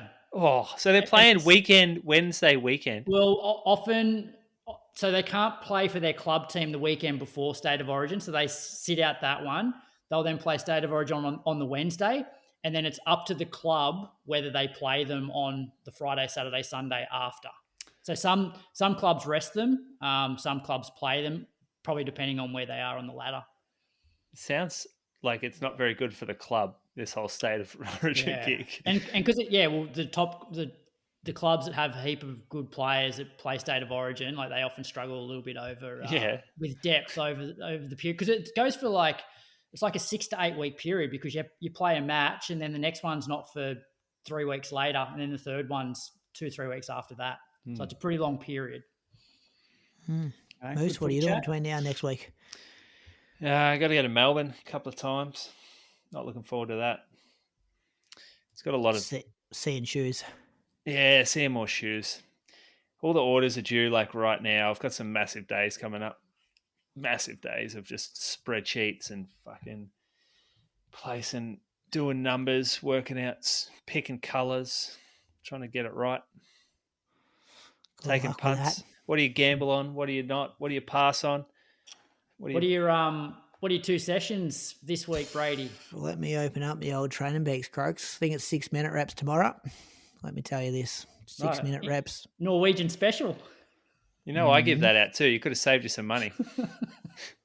I also give it out to myself. I literally did 5-minute reps last week. 5 by 6 minutes? Let me tell you, Croaks, it's just loading up now. No, it's 10 by 6 minutes. Yeah. He loves the 10 by 6. I'm just rebuilding, boys. That's cute how this app, there's little messages and stuff in here as well. 5 by 6 minutes, 60 seconds off, and then some 15 seconds at the end of it. That's where the 4 by money's 15 at. seconds. That's what you're paying for. That's where the money's That at last right bit. there. I'm paying not to think about it, Moose. That's what I'm paying for. Then later in the week, Friday, 2 by 6 minutes, 3 by 3 minutes, 8 by a minute 15. A minute 15? That's what you're paying for, Moose. Exercise physiologist. I guess he's just calculated 400s. 400. If he was on the track, it'd be 400s. Nah, but still at threshold. Yeah, that's why it's 75. Threshold reps. Oh, yeah? Yeah, it's good that thinking from you, Crux. That would be threshold. I have to write that one on my hand. It's a bit to remember there. That wouldn't be Hey, boys. threshold. Maybe at that distance. Yeah. Because you're not running for very long, you can Just run a a bit bit of- faster. So that's a lot of minutes at threshold for the week for me. You're going to be the most threshold. You're going to have the best threshold in the country. And I love threshold too. Threshold training is the best training. It's enjoyable. You're just riding that wave. You're in control. Still running fast. Imagine how slow he's going to get, Croaks. Not running fast. He's still going to run be fast. a tortoise. That's why he's got the 15 seconds at the end. Ah, yeah. Forgot about that. Sorry. Don't go lipping off my man on day one. I said to him, these boys will give you some shit. He's like, just add me to the conversation if they do. He's like, I'm happy to take any of their shit. And I'm like, good. That's exactly the response we needed from you. That's the best thing about this podcast He's is like, patch me in. no one can defend themselves on here. It's all one way. Yeah, we're talking shit now. You know when we're talking about NRL state of origin that we're really scraping the barrel at the end of an app. Yeah, I've got to go. Actually, 100% footy's just started. So, Good luck with that, Croaks. See you later, Moose. See ya. Hey, boys. Want to make your next race day the best one yet? Well, dialing in your nutrition strategy is one of the most effective ways you can do that. Luckily, our show sponsor, Precision Fuel and Hydration, offers you the chance to do this in the most effective way possible. Book a free consultation with their team to fine-tune your fueling plans. Emphasis here on you, as they offer tailored advice based on your circumstances and the race you're taking on. They're there to help you achieve your goals all year long, and as mentioned, this service is free of charge and a great opportunity to ask them any questions you may have about fueling and hydrating for your race. No question is too daft for them. We've loved Precision for a long while, and this free service is another reason why. Use the link in the show notes and use code IR-Spring 2025 for 15% off your first order and start smashing those goals today.